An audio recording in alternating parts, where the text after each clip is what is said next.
Chris Gonzalez and Goiti Yamauchi in the lightweight division. Now, classic wrestler versus grappler fight. So we know exactly what's going to happen. I do think Goiti Yamauchi has the better striking than Chris Gonzalez. That is probably going to be the fact of the fight. But with the Greco-Roman wrestling of Chris Gonzalez, I mean, he's eventually gonna be able to close that distance, get Goiti Yamauchi to the clinch, and take him down over and over and over again. On the feet, of course, Goiti Yamauchi will have the advantage, and on the ground with the submission game, of course, Goiti Yamauchi will have the advantage. 25 wins and 5 losses, a lot of submission wins. Look at right here, 20 submission wins, 1 knockout win right there, and then 4 decision wins. We know exactly what he's gonna try to do. Whether he gets a takedown on the Greco-Roman wrestler in Chris Gonzalez, I really don't think that's gonna happen. But if it does happen, he can definitely get a submission. And if he's on bottom, he definitely can threaten submissions because he is an amazing BJJ practitioner, only 28 and a half years old. On the bottom,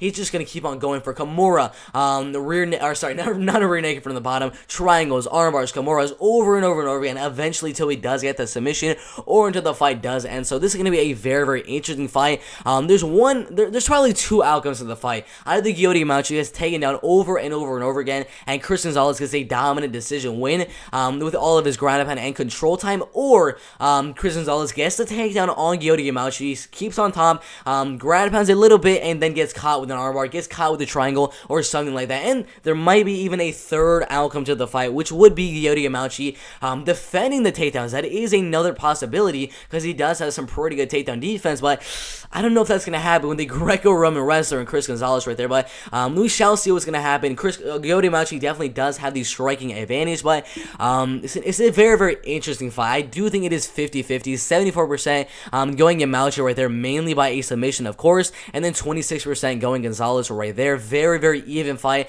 Very hard to pick a side because I do like Chris Gonzalez. I love his ground and pound, I love his wrestling, and I love Goiti Yamauchi's grappling skills. It's a tough fight to gauge on who's going to win because it could just be a split second where Chris Gonzalez gets a little too comfortable on top and Goiti just throws up a triangle and latches it in and wins the fight by a submission.